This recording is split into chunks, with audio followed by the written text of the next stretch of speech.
Ya, ya. Nah, saya nggak tahu apa Satpol PP Kota Madia atau Satpol PP Provinsi.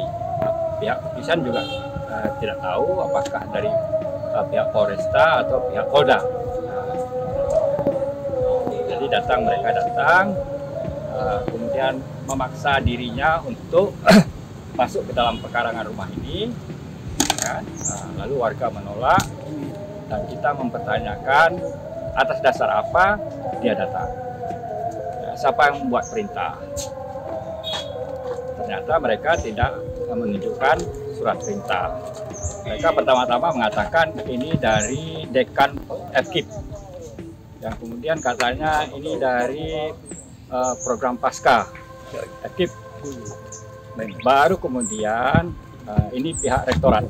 Jadi Samsul sebagai rektor meminta mereka untuk melakukan pengerusakan rumah warga. Jadi kategorinya ini pengerusakan rumah warga secara paksa, ya, dengan menggunakan aparat hukum baik Satpol maupun pihak kepolisian. Itu dia.